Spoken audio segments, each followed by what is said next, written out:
zvisinei amburi yezimbabwe regai tienderere mberi nechirongwa. Regai ndichingamidzi mukoma ticha vachangotibata apo. Mukoma ticha, welcome to the show. Thank you, Mkoma Sodza. Yeah, Merry Christmas to you. Merry Christmas to you too, and Merry Christmas to the rest of our countrymen. Merry Christmas, Zimbabwe. Merry Christmas to all my loved panelists. Thank you. Thank you, Mkoma Tichi. Mkoma Tichi, I know you were late, but let's start with you then. Can I ask you what you make of yesterday's State of Nation address by the President? What did you make of it? I think as a rhetorical statement, it contained everything that everyone wanted to hear. So basically, it was a brilliant speech, but it's not anchored at practical levels, unfortunately. Absolutely brilliant. It covered everything that he is well aware we are all anxious about. And it also ticks all the boxes of his attempt at a charm offensive, looking at the fact that he needs to be legitimately elected in 2018. So you must understand everything that he does, his government does, his wife is doing, has got an end preconceived outcome. This is a real politics. And if, as has happened quite frequently, the opposition easily gets seduced into all these gamesmanships, it is unfortunate. It also reflects on our opposition as being very, very of a lower caliber of politics if they don't get it. Mnangagwa is going to do everything, absolutely everything, to ensure in 2018 he gets elected. And the real reason now you can see that he wants to use incumbency as a bigger platform. If he had to come in from the cold to campaign to be president, he had no chance in hell to win. So the fact that he is the incumbent gives him the opportunity to prove in many ways, whether real or perceived, that he is delivering, or he is offering hope, or he has created prospects for the future. And that alone is a thing that a lot of Zimbabweans tend to fall for.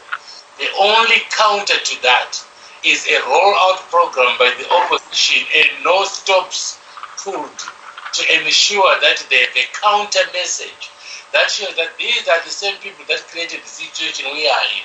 For them to start claiming that they're able to fix it, it's absolutely to do with elections. And once you elect them, they revert to type and will continue to do the ZANU way. So the opposition needs to come out very, very boldly, stop all this appeasement that I have seen within the MDC, especially in the main opposition, where there's confusion and appeasement going on, and sometimes totally misguided regional loyalties. And that is a problem that Zimbabwe right now faces, and the risk of a new entrenched ZANU-PF leader. And if we are not careful, the charm offensive is already working. This is how I see the state of the nation.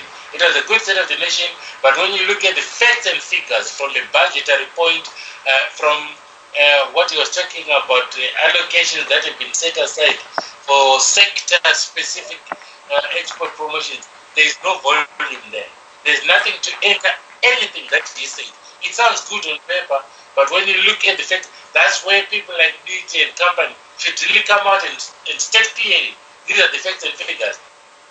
If they can put it all in vernacular so that our ordinary men can understand that it's not about sublime speeches and oratory, but about actual delivery and practicality of those claims that are being made.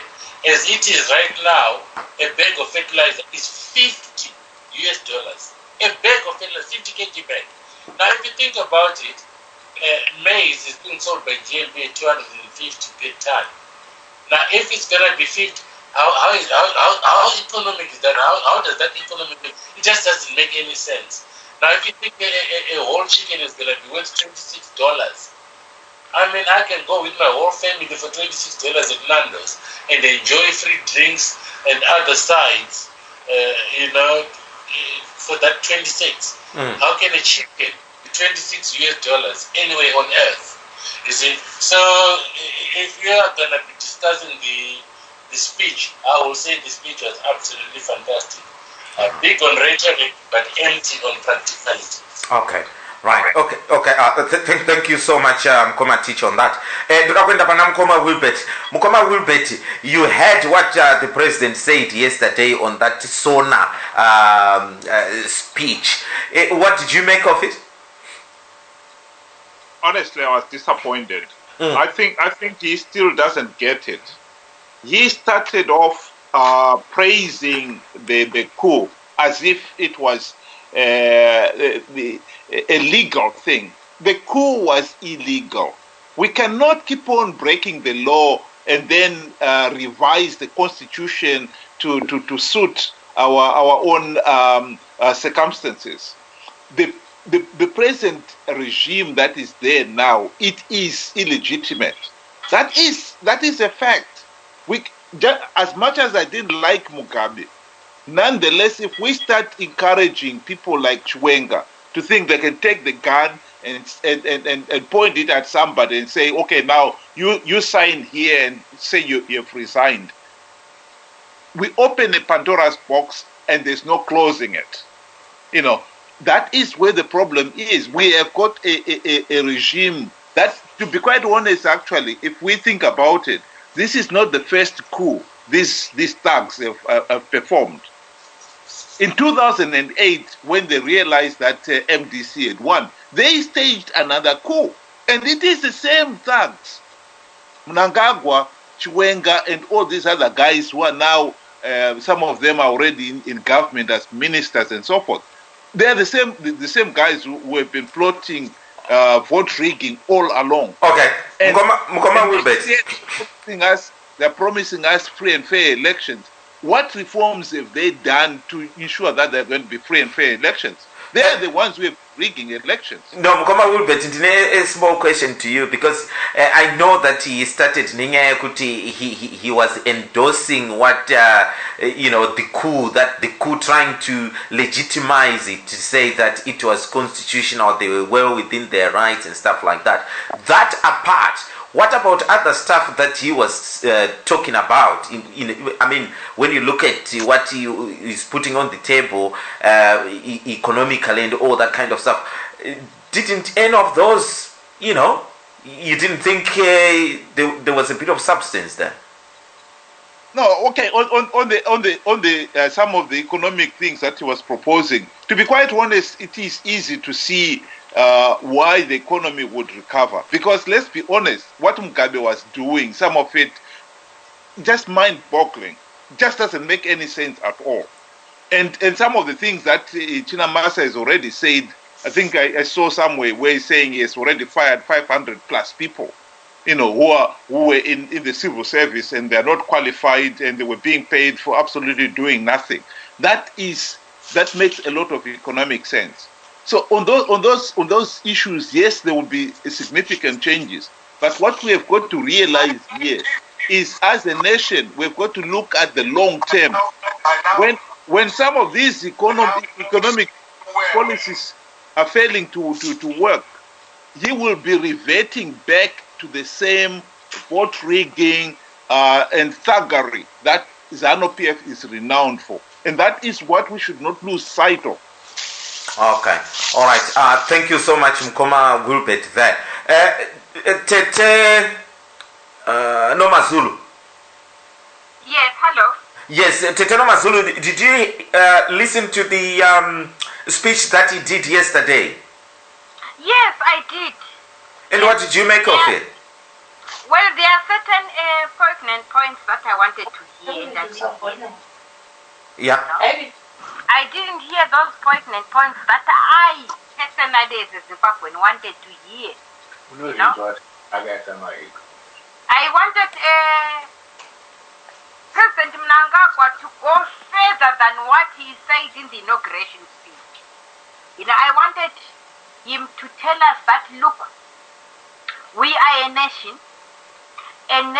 divided ethnically, this is how I'm going to close the gate. I didn't hear that. It was absent. But for him to go out and embrace white farmers, and he does not, embrace, marginalized ethnic groups. Well, to me, I'm going back to the fact that, this government is illegitimate, It's not a legitimate government, so that it qualifies my suspicion that, this government is not legitimate because they are not addressing the very issues that I want to say. For instance, if he says that, corruption should be the main point. But then the thing is, corruption is inside his house. You can't talk about corruption if the house is corrupt itself. And if he says that what the defense forces did was good just to imprison two people, Tombo and I don't know who else, But remaining with the rest, 98% rest of the people we in La Coste, who actually looted millions and billions. This G40, they looted hundreds and thousands, perhaps until millions, I don't know. Yeah, but the difference is so great. It's so it makes everything laughable. Seriously laughable. So I didn't take any much note in that speech, State of the Nation. It was it had so many loopholes in it. It was so short-changing. I don't know how you call it in the English language. I'm not an English language speaker myself. But it was seriously out of context.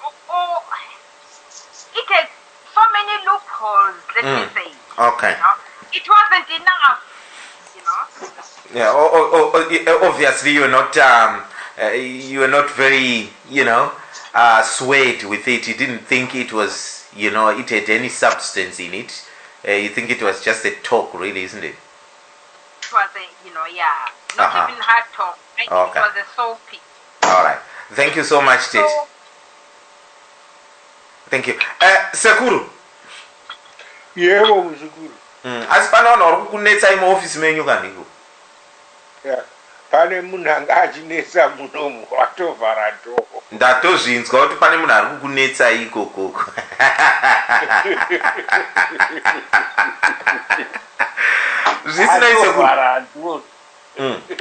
Zvisinei Sekuru. Serious business. You listened to what the president said yesterday. Yes. Excited? Not quite. I can't use the word excited. But impressed by a few points here and there, and disappointed by lack of clarity on certain issues. But on the overall, I would give him 6 out of 10. Okay.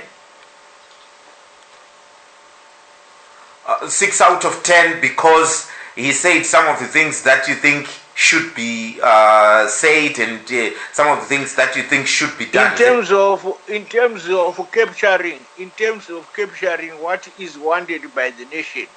Oh, okay. He captured what is wanted by the nation.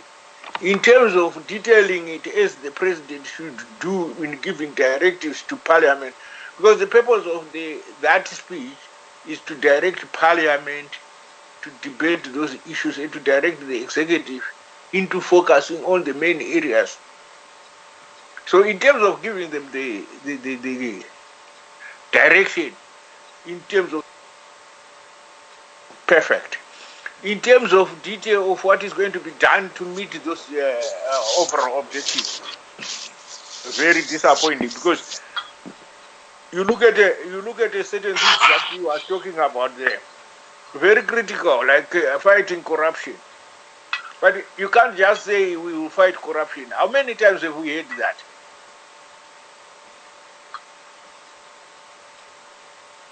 Now, Sekuru, I want to put you on the spot here, right?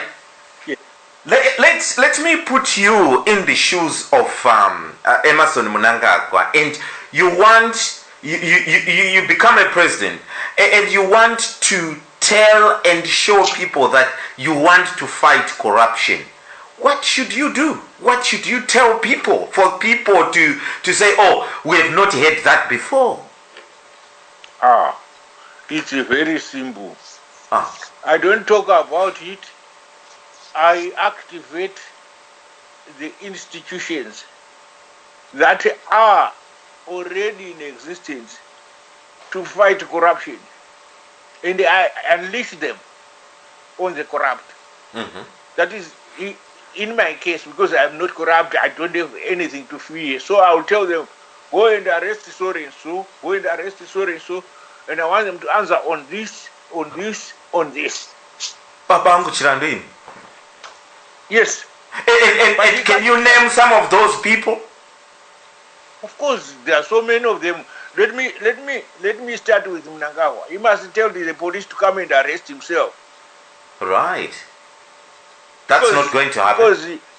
Because his relationship with the Rattenbush and the Quest Water Corporation and the Wheels of Africa is known to be a corrupt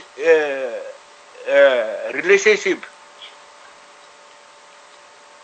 If you think I'm accusing him unfairly, if he can answer how he ended up getting a Land Rover Discovery 3 Series, brand new from Quest Motor Corporation, while I was working there, and he was not working there, and I wasn't being given that car. I was given a Nissan, a second-hand Nissan to drive, and I was working there, but he was given that car brand new, imported from here.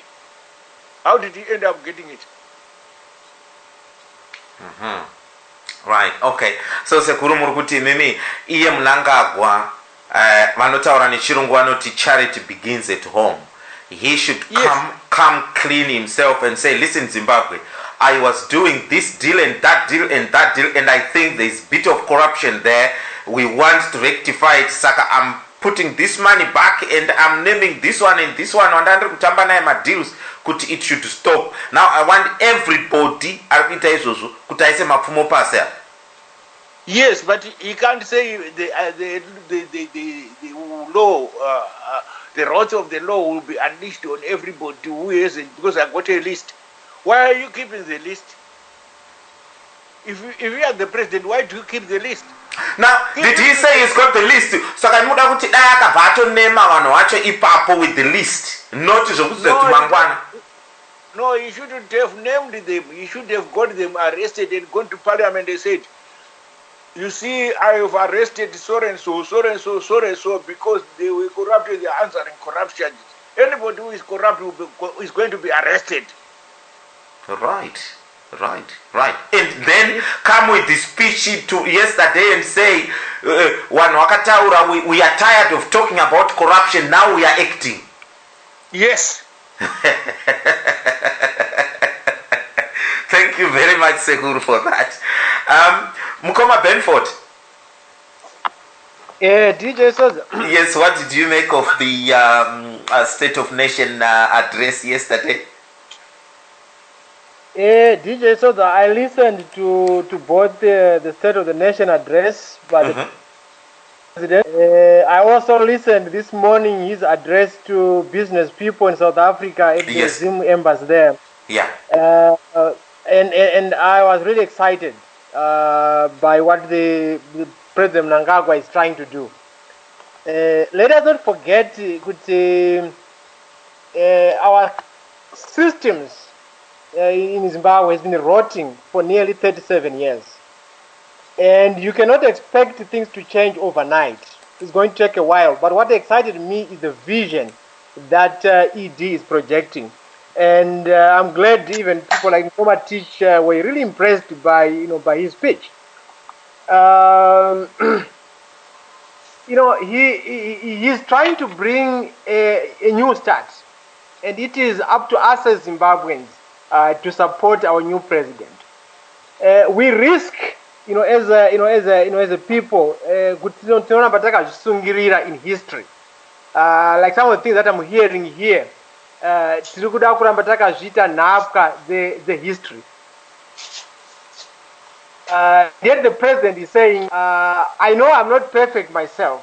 I know the system was rotten. This is time for us to move on. That is why he has, kept on saying, let bygones be bygones. He's right in a way. Because tironde everyone, no one would be, in a country like Zimbabwe at this stage, including you and me, DJ Sodza. No one go part of that corrupt system. So Not me. let us give the nation of Zimbabwe a fresh start, and that's what the president is doing. Let me address some of the questions that I heard being asked by Tetino Mazulu and even Sekuru. The president has said he's not a Karanga president. He has said he's a president for every Zimbabwean. So Tikaramba Chiti, he should emphasize minority groups and stuff like that. We are missing the bigger point here. He has said he's a president for everyone, including my minorities, including the Zulus, including Karangas. So he has already coming to corruption. People think corruption is into zokuspekulata zvemaruma zvokungoti ndinongoti teach here is corrupt and therefore ndakutomusunga. It needs proper investigations, further evidence, so that you can take somebody to court. So if we expect the president comes and he's just saying, sorry and so, I've heard these rumors that you're corrupt and therefore it's not going to work like that. You'll be embarrassed in a court. So at the moment, I'm assuming, like all of us, that he has people on the ground working, investigating, doing thorough investigation on all the individuals that are corrupt. And as time goes on, we start to see these individuals being arrested, being brought before the law of court. But for us to expect that it's going to happen within 2 weeks, within a week or so, I think is missing the point. Finally, in what I can say in this part of my contribution, this is time for our opposition legislatures to take advantage of this period to also put forward mitemo ineta kuti zvive nyore. For example, we've been talking about corrupt ministers, corrupt MPs and stuff like that. But nobody, we don't have, as part of our constitution, as part of our legislature, it is not mandatory for these people to declare their assets so that it becomes public knowledge. That is the only way we can assess how they are accumulating and acquiring their assets. And if they have been corrupt, it should be a way of us as the public assessing that. But it's not part of our legislature. And I haven't heard the opposition making that kind of noise to push a legislature like that. Like right now, we should know my ministers, we should know everybody. We should know their assets. And then we can question them later on. Without that, we'll keep talking about corrupt ministers and stuff like that. We'll never have a way of assessing that. So, to answer your question, I was really excited. I'm excited about the vision that was projected by the president and the way he's taking the country. Thank you so much. Sally, I want to come to you. Your thoughts on the speech that was done yesterday? He fried my brain completely. Completely. I mean, for 37 years, I have never, ever heard a speech like that. Okay? Coming out of Zimbabwe. I mean, you see, my whole problem was, you're the murderer of Baghdad. Okay? And now you want me to believe that you are my savior. I'm sorry, I can't do that. Because, number one, you are the murderer of Baghdad. Number two, you have got a cabinet behind you or in front of you or beside you or whatever you want to call it, okay? That is old ZANU-PF. It's not fallen from heaven and some new invention. Now you're going to tell me all of a sudden, okay, that you're going to wave this magic wand and these dudes that have been looting and going Pamberene Mugabe and Pasene MDC and all this kind of rubbish, okay, are now going to want to rebuild the country. Number three, you were the one that was in charge of all the parastatals and businesses to do with ZANU-PF, and they're all bankrupt. Now you want me to believe that you are a savior and you're going to wave your magic wand again, or a genie is going to jump out the bottle, okay, and you've suddenly transformed and you're now going to make the country work. Damn it, you had 37 years to do it and you never did it. I mean, it's, you see, that speech was brilliant. That 100 days production thing that he's given the ministries, okay, I love it. And if that man, okay, can implement even a quarter of what he spoke about, damn, the guy needs to be, everybody needs to be dug up out of Heroes Acre and he makes the main hero. Because for me, it's absolutely impossible with the situation that he has got there. And don't forget, there's all the infighting in ZANU-PF. Okay? Now suddenly they're all going to come together where before they were looting the hell out of the country. Now they're all going to come together and they're going to rebuild the country. Oh, hang on a minute. And the international business people that have got money nowadays, before they would go into risks, okay, and just close their eyes and hope for the best. Today, each dollar, each cent must be counted for. And you know, the best prediction of future behavior is past behavior. And the past of ZANU-PF is not pretty. So, all this investment that's going to come running back into Zimbabwe,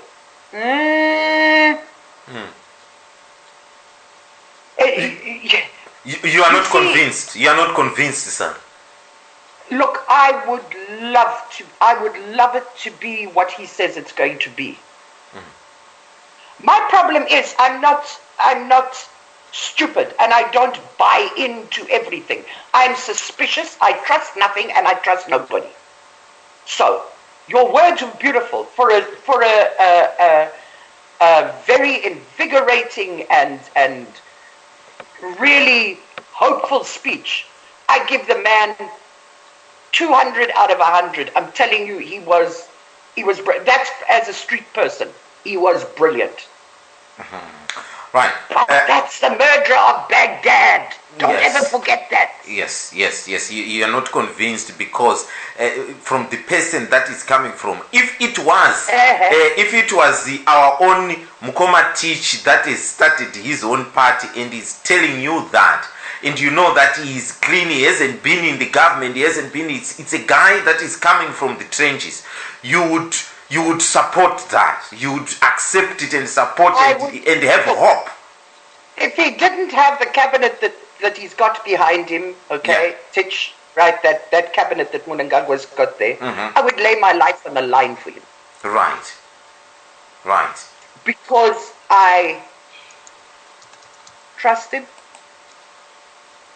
But the man, it's a killer of Baghdad. He ruined the country for 37 years. Now he's going to magically rebuild it. Sorry. Faga brick. Okay. You're not convinced. No. All right, Sally. Thank you so much for that. The guy wearing a message coming from one of our listeners here is saying that the bygones that he constantly refers to need to be articulated specifically. He needs to be a president enough for him to unify the nation. Chitemanga chitaurwe nezita racho. What is bad should be spoken about. People need to see things happening, not to be told the same things again and again. Now, Janda Kutapana Zimbabwe, for those that are just joining us, thank you so much for your listenership. What I'm going to do, I'm going to go Muchitoro, Tombo Tengesa Bichan. If you've got anything that you want us to advertise here as well, marketing@zimnetradio.com is the email to write to us. And after that, I've got a few questions I want to ask the panelists we've got here tonight about what's happening there in Zimbabwe. We'll be back after this Zimbabwe. Stay tuned.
Are you looking for work in health and social care nursing? Then look no further. Creek Recruit is here to hire. Creek Recruit offers temporary, permanent and contract placements to great prospects like you across England. Give us a call today on 0333 222 4027. That's 0333 222 4027. Or email us at info@creekrecruit.com. Step into your future. Join DJ Sodza and his informative team live every Thursday at 9 p.m. UK time, discussing Zimbabwean politics. Zvatanga nyangwe takaita kunonokewa tsano tinodonongwewa ba tinosvika chete tati tikupirei kana yatsano agore risati barapwitika rapera akuti 1 January 2018 achinenge chakaherereka pano paZimnet Radio amunebva nenguva dza2 p.m. GMT amachita kudzidonedza dzamakafarira gore rese zvino papi pacho kesto pasvese acha ndinokukurudzira iwewe chete muteereri usanonoka kudonedza vhoti yako iwewe aye top 100 naika akambo kako iwewe kaunoda iwewe akotadza kupinda nekuda kwekuti unenge wangoshayiwa vhoti imwe chete zvayo kana mbiri nhatu sadaro resa vhoti iri vhaya pawebsite unongoti iwewe www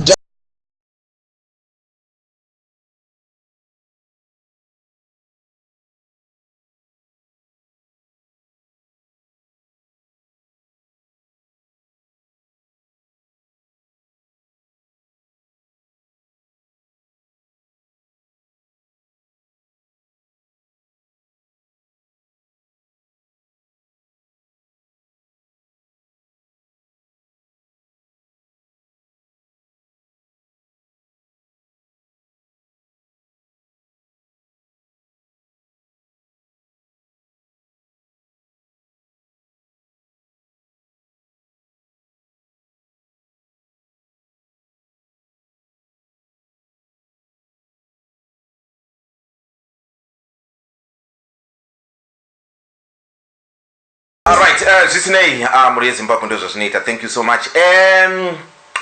Right, tofambira mberi nechirongwa. Mukoma Tichi, regai ndidzoke kwamuri. Muripo here? Ndiripo zvangu. Mukoma Tichi, can you explain to me, someone who doesn't really know how real politics works in Zimbabwe, that why is Mnangagwa taking for eternity to name a vice president? For starters, the issue that Nkoma will be trying to highlight about the illegitimacy comes to play. So whatever they do right now is to ensure they've got people that will help them secure this incumbency that they have taken over. And that person will be the coup leader, and that will be General Chiwenga. So right now the battle there is, will it be a step too far to put him in there or not? And if at the end of the day that will be the case, that's the step too far, are we then going to see them bring in Mnangagwa as the most senior ZIPRA member to make it all look like it's the former liberation fighters going back to their heritage and the ideals of the liberation struggle? You see, for that to be completed, that picture to be completed, they would need to have a very senior ZIPRA in the presidium. So if Chiwenga is to become vice president, it would be foolhardy to then bring Mohadi, who's already been in the ZANU-PF government for so long, when Mnangagwa is still alive. So the argument has always been that Mnangagwa and Chiwenga were considering themselves the most senior people after Mugabe, remaining from the original high command of the liberation war. That is excluding Dr. Mjuri because she's no longer in ZANU-PF. So now when you look at it from that perspective, you can see then that to complete that deception, to give that picture, to say that this was all about former guerrillas making sure that they reclaim the legacy of the ideals of the liberation war, then they will have to bring Mnangagwa. So the reason why you are having a delayed appointment of the vice president means that there's a lot of jostling and negotiating that is actually going on behind the scenes, so that by the time that it is announced, it will have that kind of national appeal. As you heard Noma Zulu speaking about her concerns about the issues to do with Gukurahundi, although she didn't want to come out and say that, she wanted to say minorities and ethnic minorities. The truth of the matter is, in Zimbabwe is no ethnic minority because there's only one ethnicity, which is us, Africans, black people, Bantus. So at the end of the day, ethnic minorities in Zimbabwe would only be white and maybe colors because they used to be classified under apartheid. But the truth of the matter is, in general, in Zimbabwe, we don't talk about ethnicity, but we do have the tribal divide. And everyone perceives Gukurahundi as having had a tribal aspect to its operations. So this issue cannot be wished away because there are women who are raped and got impregnated, who've got children that are grown-ups now, who are products of that Gukurahundi era, who don't know their fathers and will probably never know them. And all these people have got serious social and psychological issues that need to be addressed. Apart from that, the wound in Matabeleland needs to be healed.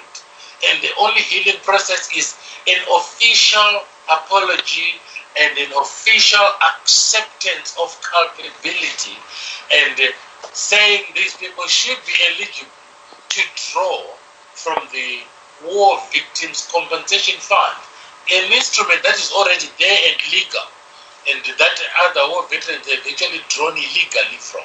So these people are the most eligible under the War Victims Compensation Fund. So this should be facilitated, and funds even sourced from donors, etc., as part of the healing process, truth and reconciliation could be put there. No one is asking for anyone to be killed. People are simply asking for acknowledgement, apology, and reconciliation proper, not politically convenient expedient reconciliation, but proper. So the issue of the vice president has a lot to do with all these things that I mentioned. So if they bring in Dabengwa, you would also have to bring in a team from his own side that will let him be also part and parcel of this. And more than likely, they will start asking him to spearhead the national reconciliation side of it. And now when you look at it from that perspective, because he's the most senior leader alive from the ZIPRA side. Notwithstanding the fact that the CDF now is ZIPRA and the commander of the Air Force is ZIPRA. The truth of the matter is that Zimbabweans have always had Mugabe structure us in these silos of regional cohesion by saying at least this is reserved for National and Central, this is reserved for Manyuka, and this is reserved for Matabeleland, or this is reserved for ZIPRA. And this is how Mugabe and others ran it, because they realized at the time it was relevant in 1980 that Zimbabweans, especially black Zimbabweans, they've been divided along tribal lines, not ethnic lines, tribal lines. And these tribal lines were actually defined by the native commissioners, who, when you went to get Shtupa, they did the classifiers as Zulu, Kore, Karanga, etc. Most people don't fall into those categories. Zimbabweans are all related totemically. This is what is more important to us. That's how we are related. We are not related to this Zulu, Karanga, Kore. Everyone has got marriage, intermarriage. There is no pure Kore, pure Karanga, pure Zulu, or anything of that nature. It doesn't exist. You see? So at the end of the day, you find that if people are going to have a spirit homecoming, they're going to go across to Mashingo to get a Sekuru, or go across to Chiweshe to go to Mbuya, or go across to Rusape to go to Tete, or something. You know, it's always the case. There's never a clear cut. We are only, the Karanga here alone. It's never like that. It never has happened. It doesn't happen in practice. So Zimbabwe, generally speaking, right across the Ndebelés, you find it's the same totems, the Bantu totems. And this is what people identify with. You go to Kalangas, you go to vendors, you know, that's how Zimbabweans relate to each other. Is Unoyerachi. And that's how you establish your relationship. So until they erase a Dabengwa or a top ZIPRA as vice president, you can't have Mnangagwa coming from the Zanda side and having Chiwenga coming from the Zanda side and having a whole cabinet that basically has got a lot of Zanda cadres and a whole command structured regardless of the fact that CDF is now ZIPRA.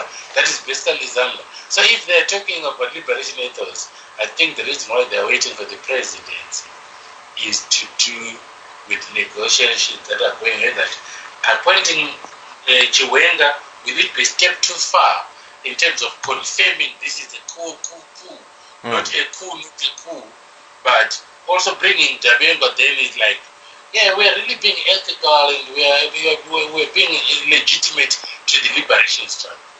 That's what it is going to be like. You can see in that situation they can end up bringing people like Jabulani Sibanda back on board. Okay.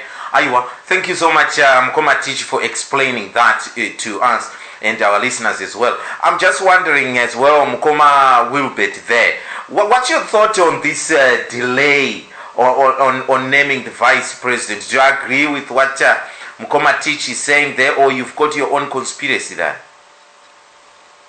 I think some of it is clearly, I mean, the speculation that Chiwenga was going to be vice president has been there, and I thought he was going to be endorsed by the party during this Congress, and apparently nothing happened. But it's not surprising because, to be quite honest, nobody in ZANU-PF seemed to, as far as I could read from the articles, nobody was elected at that special Congress. So it was always rubber stamping, and that's exactly what happened. Even our friend Opam Chinguri, when she was made the chairperson of the party, I don't remember reading anybody saying there was a formal election and she ran against XYZ, and XYZ, as happened in South Africa with Cyril Ramaphosa and so forth. that doesn't happen in ZANU-PF. ZANU-PF always seems to be rubber stamping everybody.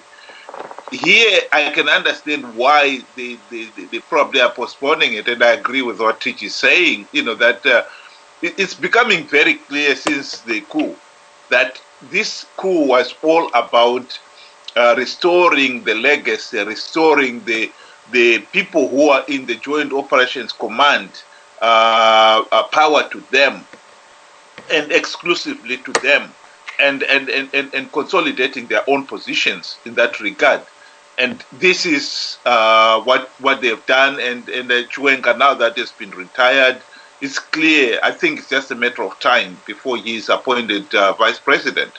And the fact still remains that it will confirm that the coup was about power, seizing power, and returning it to the Joint Operations Command. So the democratic process and any pretense that this was illegal is all nonsense. This was about seizing power at the time when the Mnangagwa faction were in a tight corner, because after Mnangagwa was booted out, the Chiwenga and the rest realized that it was just a matter of time before they too are kicked out. So they had to act, or they will be kicked out. It was that simple. And they decided to act. And so the coup was staged. And the rest is history. All right. So thank you so much, Koma Wilbert, for that. Teteno Mazulu. Yeah, hello. Yes. What do you think is happening here? Why is it taking so long for him? Because surely, imimi Teteno Mazulu apa ndikakuti Sodza yewa muda kuti aite vice pa panel apa. It doesn't take you a month to do that, does it? No, it doesn't. It doesn't. No, there are so many things that we don't know. What is happening on the ground? There is a lot that is happening on the ground. For instance, I was speaking to a very confident of mine not very long ago, not an hour ago. I was telling him, look, Van Vakaita Sana, Jonathan Moyo and Kasukuwere, they are long dead people, They wouldn't have survived in that. I couldn't tell Mazitaya. That's my next question here. Those two. Okay. Thank you. Okay. Yeah. Let me come back to my original question. The thing is this: there is a lot of infighting going on. You have to ask yourself, why has Mnangagwa gone to see Zuma? If he saw Zuma 4 weeks ago, why is he seeing him now again in a private? Which means that there is a lot going on in ZANU. And something that is going on that I am privy of. I know ZANU from 1974, Zambia. Yeah, these infighting, they've always been there. Yeah, they haven't ceased yet. Yeah, so there is a lot of infighting going on right now. That's why up to now we don't have VPs. Because the thing is this: Chiwenga has more power than Mnangagwa right now. Chiwenga is simply saying, "Iwe wakatiza ukaenda ku Zululand, yeah." Ndikasala panapa ndichiita zvinhu, yeah, ndichikanya zvinhu, and then you come back and then you are president. All those things are coming to play, and not only that, we shouldn't underestimate the ethnical aspect of our complexion. Zimbabwe, Chiwenga Musezulu, Mnangagwa Mukaranga, and then there is a problem already. That problem was there in the liberation struggle. You know what? It's also we lost our boyfriends ku struggle ikoko. Vakauraiwa ikoko.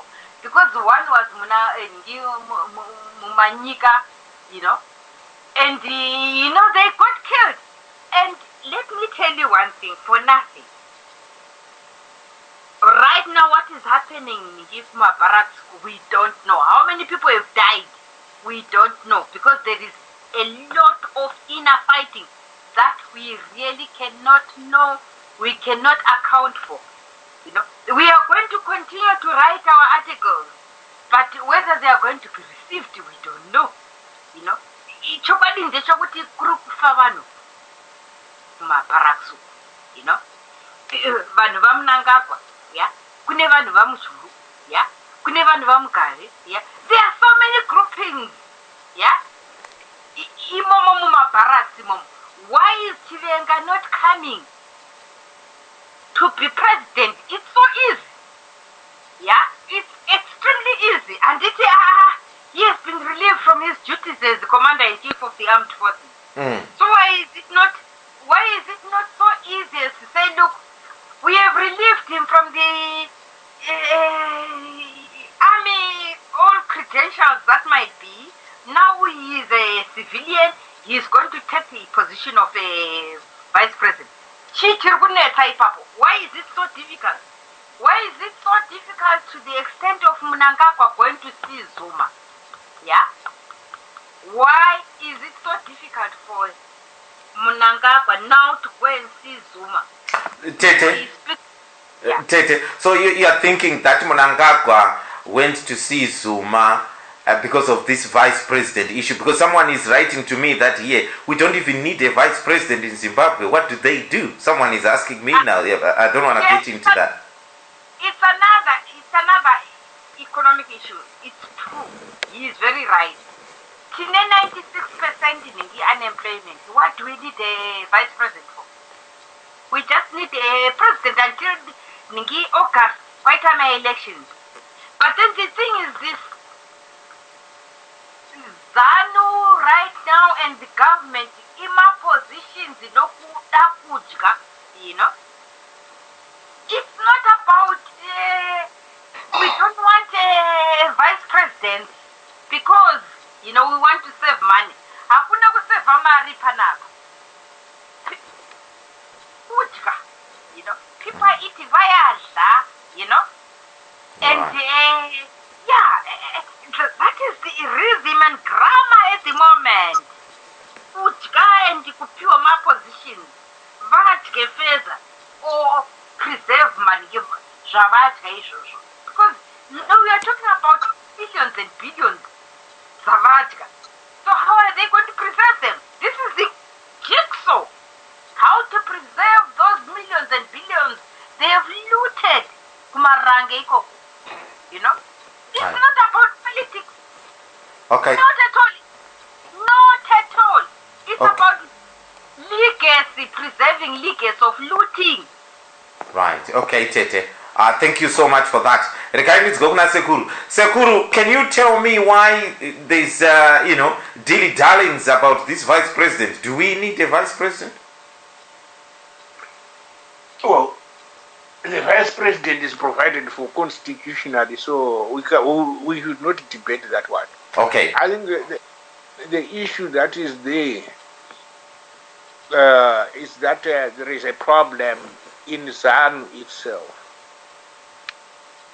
Because ZANU now, as a party, is finished. What remains is ZANU as the military junta. So, in that junta, there is a branch which is loyal to ZAPU and a branch that is loyal to former ZANU. Now, there must be a balancing act there. At the present moment, they are saying ZANU have already provided a president. There must be a deputy from ZAPU. Now, ZANU is saying, okay, we can have a vice president from ZAPU. And the ZAPU are proposing probably a male vice president to match Mnangagwa. which means what remains is a vice president for a female according to the ZANU constitution. And that female must come from the ZANU wing. Now, if that happens, where does that leave Chiwenga now?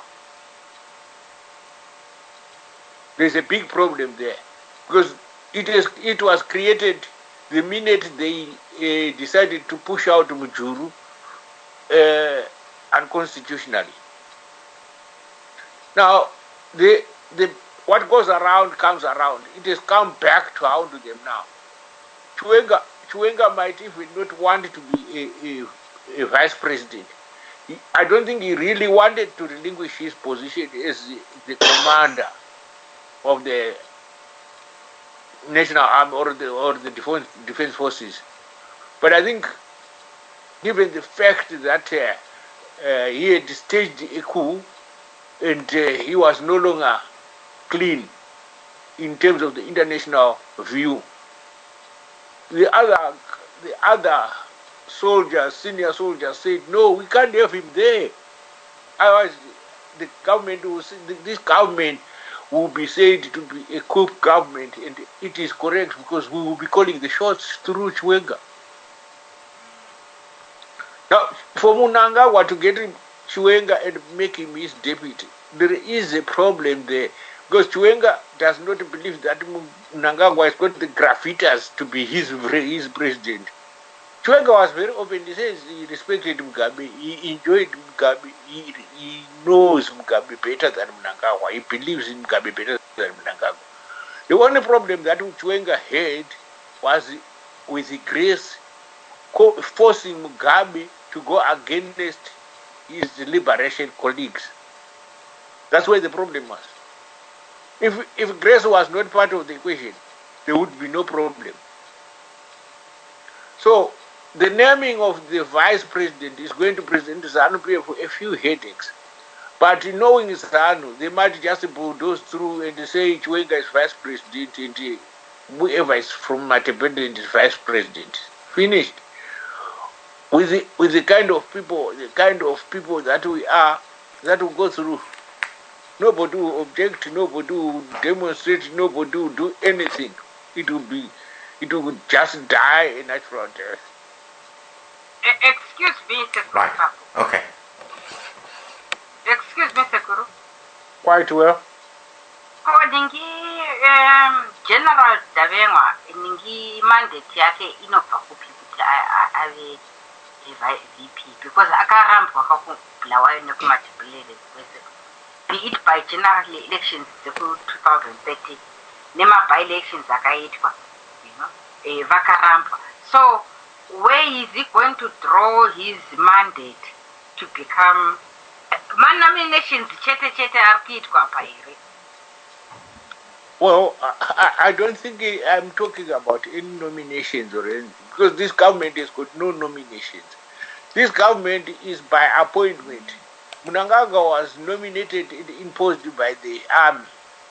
The army is calling the shots. They also seconded their monitors to monitor Mnangagwa closely in the form of SB Moyo and Parents Shiri. They became ministers in his cabinet. These were not appointed by Mnangagwa into the cabinet. They were pushed in.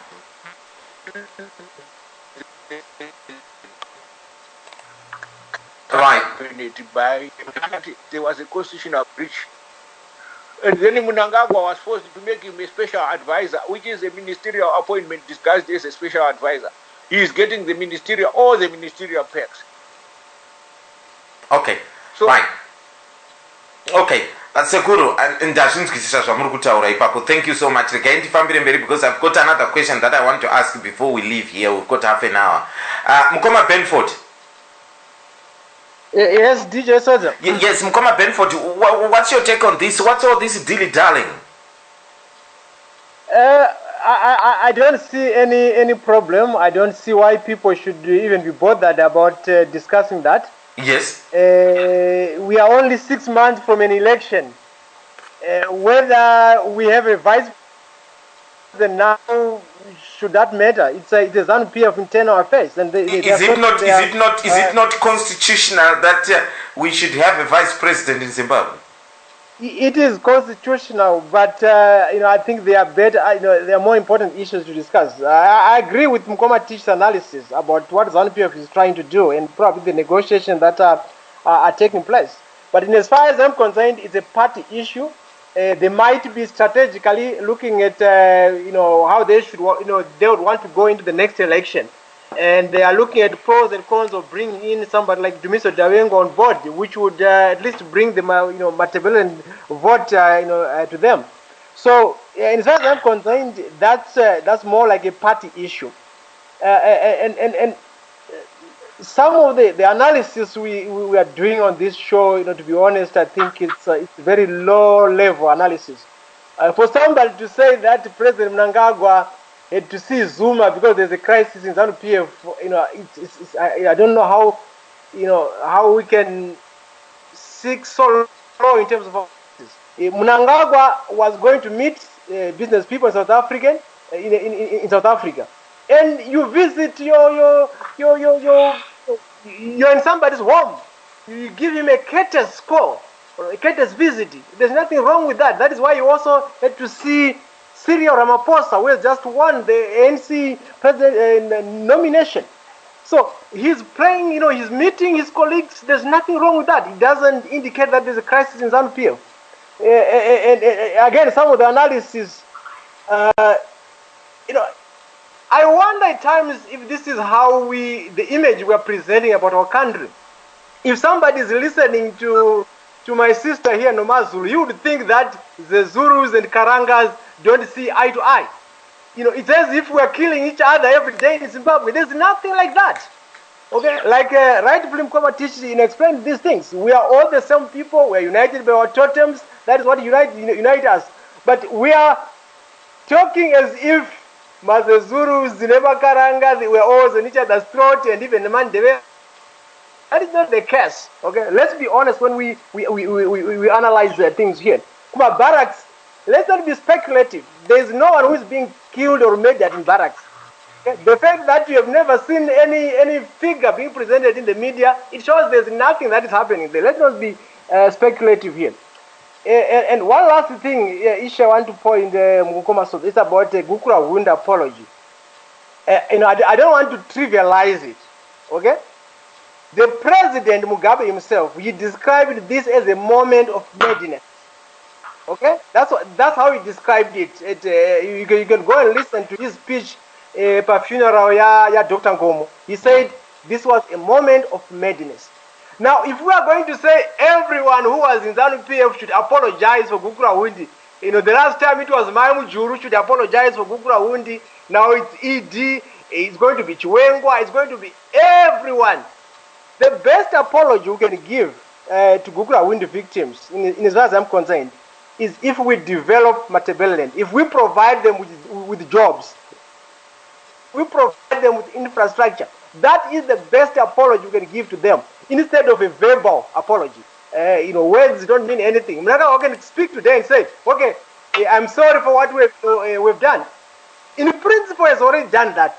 He said, even in today's speech, we made mistakes in the past, and we should learn from our mistakes. Let's not make the same old mistake that we've made.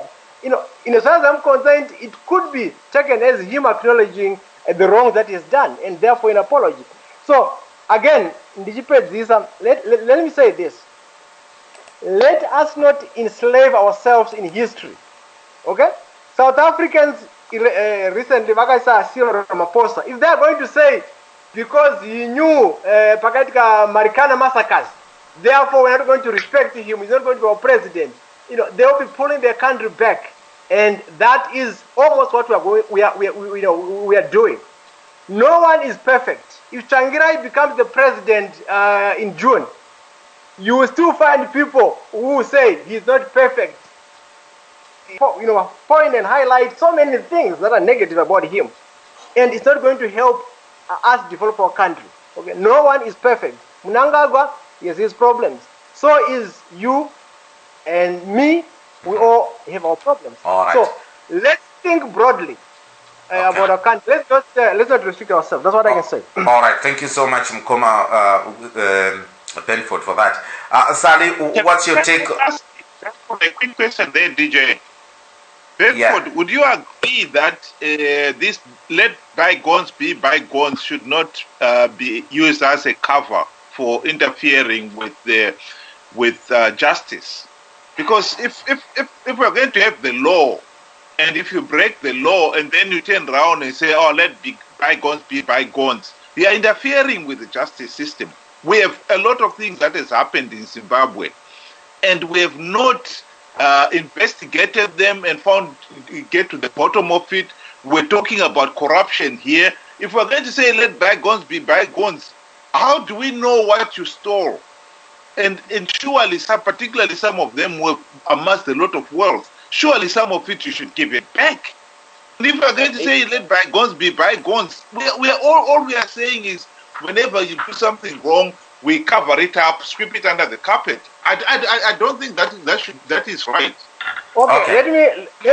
Let me answer Mkoma Ubet in short here, DJ Sodza. In as much as you want this issue addressed, you need to be practical. It's unrealistic for you to expect Mnangagwa to put out an investigation as investigator here and send himself to prison. It's unrealistic. You have to accept that he's the president of the country and we move forward. Okay? If you still think he should investigate himself, it's unrealistic. That's how I can answer you. Okay. All right. Let's move on. Tete Sally. Yes, DJ Sodza. Yes, what's your take on this? Why is Mnangagwa taking for eternity to name a vice president?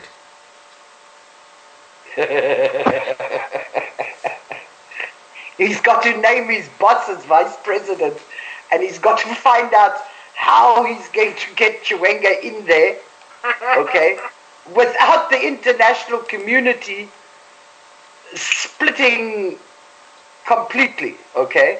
I mean, the international community is already unsettled about the cabinet. All right? The army, there is no more ZDF. It's now ZANU militia. Finished. Okay?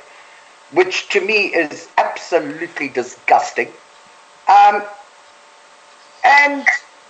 Mnangagwa wouldn't be sitting as president if Chiwenga hadn't been shoved in a corner by Mugabe. I don't know why Mugabe opened his mouth about Chiwenga saying that he was going to put him in jail for treason when he returned, because, that got Chiwenga's hackle up and he decided, right, sunshine, you're going to hit the road. Okay? Otherwise, Mnangagwa wouldn't be where he is. Okay? If Chiwenga's livelihood, looting hood hadn't been threatened. Now he's got to pay him back. He's got to give him something. But how's he going to slip it past the international community that he is so desperate to bring into Zimbabwe? And as far as I know, I'll be very, very disappointed in Dabengwa if he agrees to be vice president. The last time I heard, he had refused and he wasn't interested, okay? Yeah. So I'll be very disappointed if he gets in there. All right. Because for me, that would be the final slap in the face for Matabele land. And Benford's little rant, ZANU-PF cadre.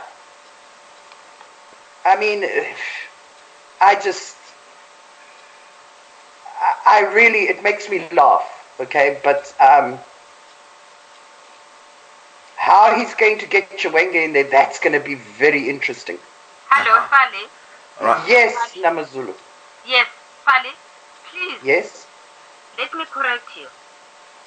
With all respect. With all respect.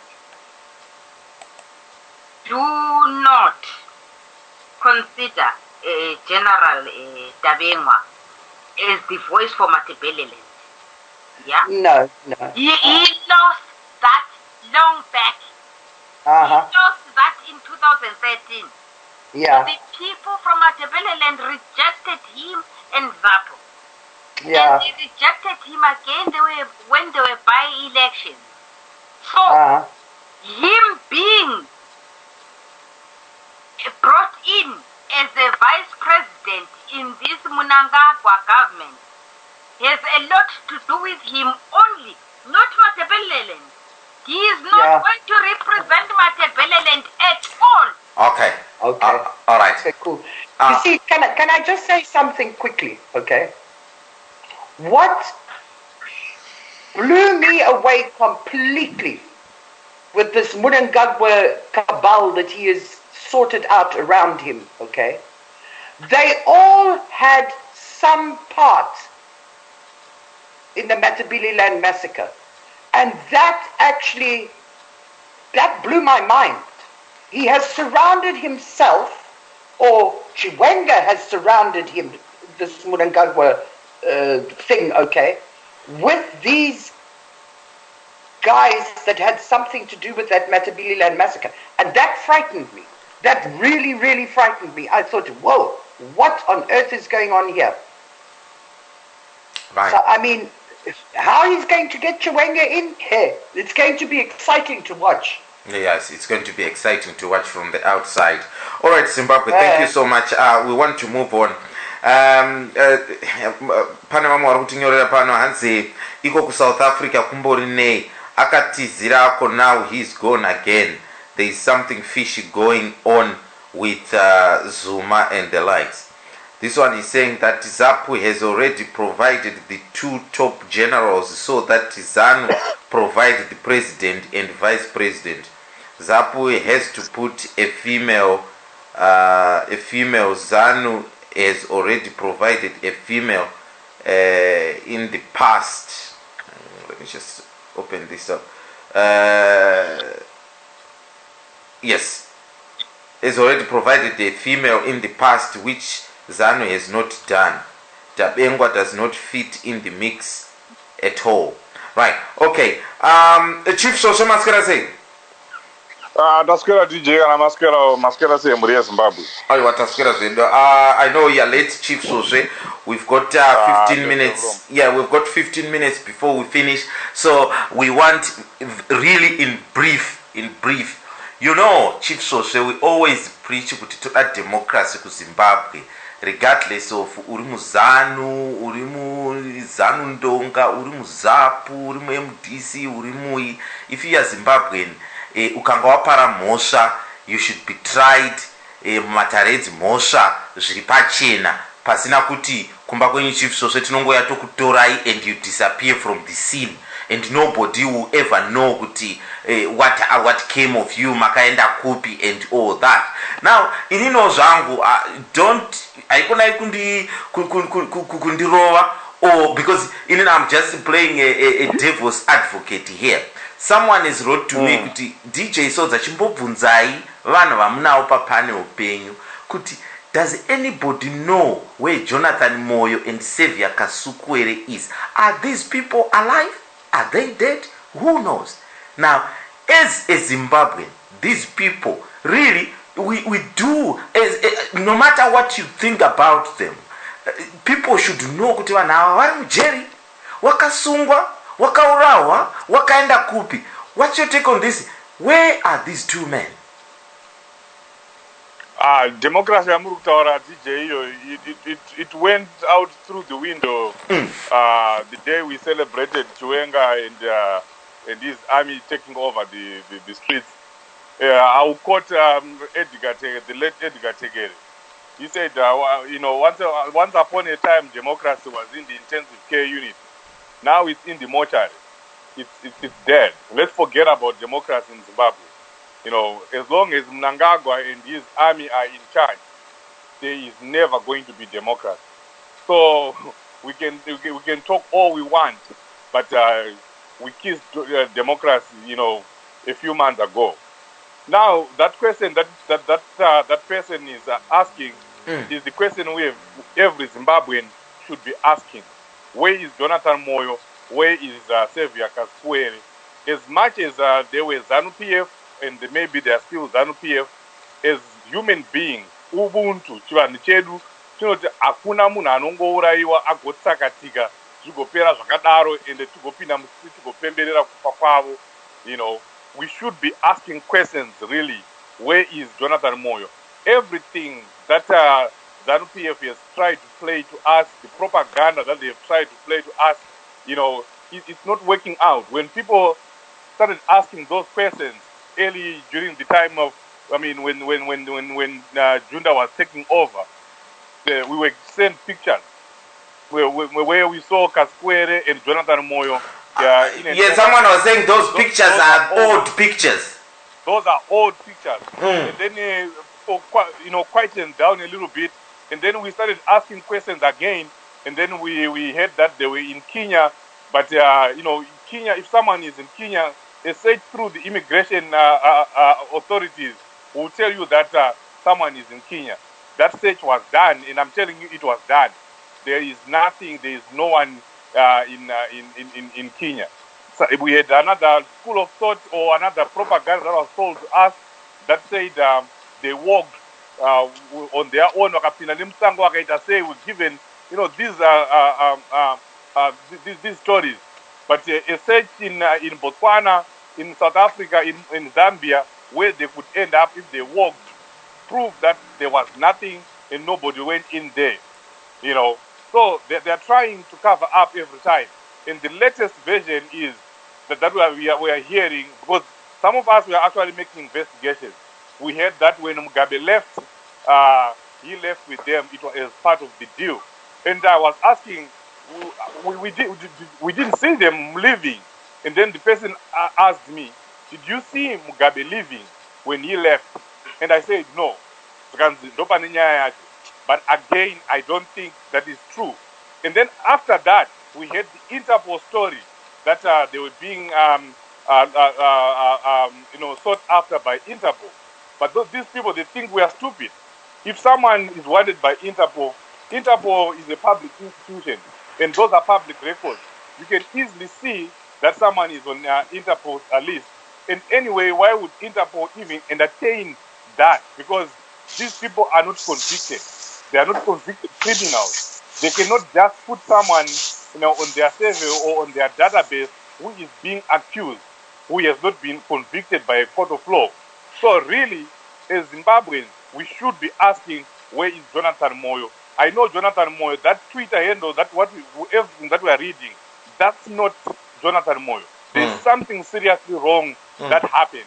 Kasukuwere, we've only heard his audio when he was supposedly talking to Mtungwa Mawere. But that is that. Nobody has seen them facially appearing somewhere. So, as Zimbabweans, we should be raising hell right now. Our political leaders, our youth activists, our activists or so-called activists should be raising hell. We cannot have one of our own being murdered or maybe lying somewhere in a military jail and we keep quiet about it. The thing that really riles me is these are not the only criminals in Zimbabwe. We have a lot of criminals on Mnangagwa's side, and on the G4, on the La Costa side, and nothing is being done about them. Okay. And that is going to be Mnangagwa's downfall. Right. Mkoma, thank you so much. I want to revert back a little bit. I just want to read what a brother has written to me here. And this is a very passionate brother when it comes to these Gukurahundi victims, from what I can gather here. He's saying that this Benford character is speaking from a point of privilege. Gukurahundi victims deserve a proper apology more than material things. So do the 2008 election victims. Now Chiwenga, Shiri and Mnangagwa, the actual nuts and bolts people, are at the apex of our politics. The apology should be forthcoming. As for Daengwa, he is not as influential or respected as some may think. I think Teteno Mazuru had alluded to that as well. Thank you so much, my brother, for that. Now, time yedupanapa manje ka yamanya, but I want to hear people's thoughts here. Mkoma Tafadzwa. DJ Sodza, right there. Mushe, how are you, my brother? Good. How are you? No, I'm fine. It's just a shame that you come in the twilight. I know. Dandrugedza kukumba masenzi ese kubasa mangwaya anenge arungu angorembera. Okay. Now, Mukoma, as a Zimbabwean yourself, we crave democracy, and we have always preached that, if someone, we are not happy with what happened to Itai Dzamara, right? And I know that maybe people like Jonathan Moyo and Kasukuwere might not be your cup of tea, but do we have to start asking questions to Mnangagwa and his people that where are these people? They are human beings, aren't they? Yes, the issue of human rights, it applies to everyone. Whether they are adversaries or whether it's somebody who once did something or inflicted something on you, they still deserve, to be heard in a court of law.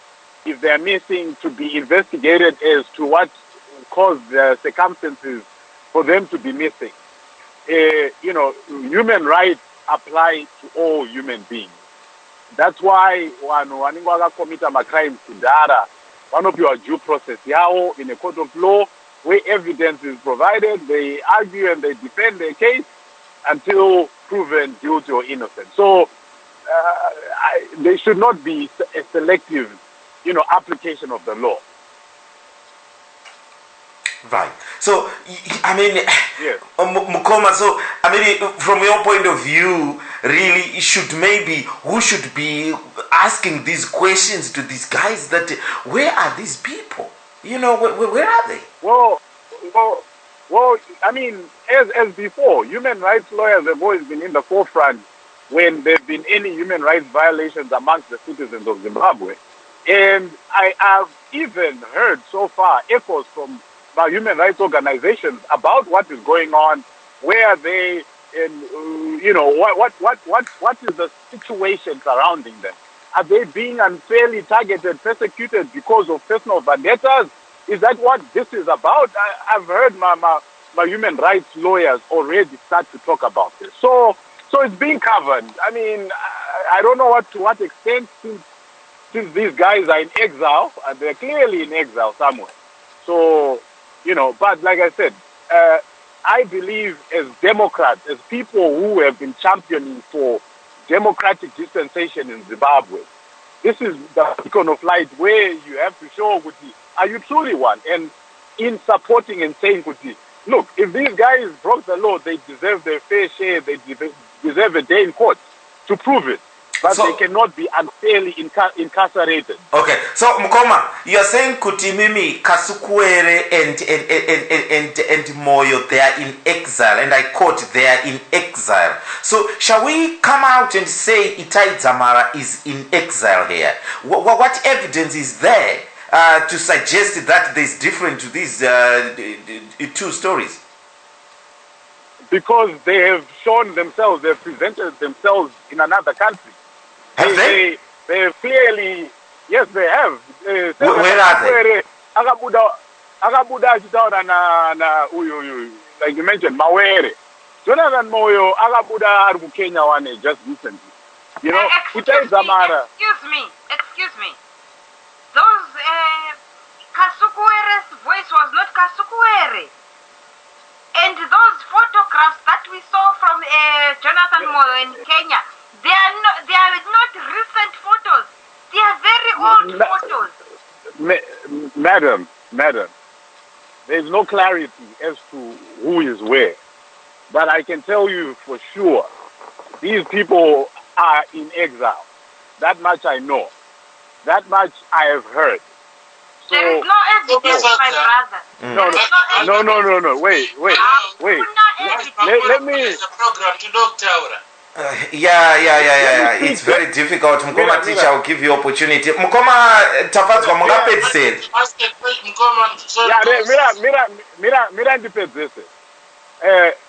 I'm not trying to create a debate about who is or who is not. My point is there has to be a blanket application of the law. It should never be selective. If there is something that happened or that they did, they deserve to be heard in a court of law. It should never be incarceration just because you're being targeted or you are of a certain political affiliation. This is what issues to. This is right. Okay. This is what. Tete, I'll come to you in a minute. We really need you to finish off so that we go. Yes, the autopeza. That's all I'm saying. That's all I'm saying. I'm just saying, Kuti, we know they did things that frustrated, that incarcerated other people. Our law and our forward-looking Zimbabwe, we do not want to have a vengeful judicial system. We want to have a fair judicial system. So they deserve the day in court if they indeed committed crimes. Thank you. Okay. All right. Thank you so much. Mukomatichi, do you know where these two people are? I'm just a bit disturbed when someone stands and clearly says, I know they're in exile. I mean, unless you assisted them to escape, then you can know that for a fact. But to really stand on a pedestal and say, I know, I think it's unfortunate.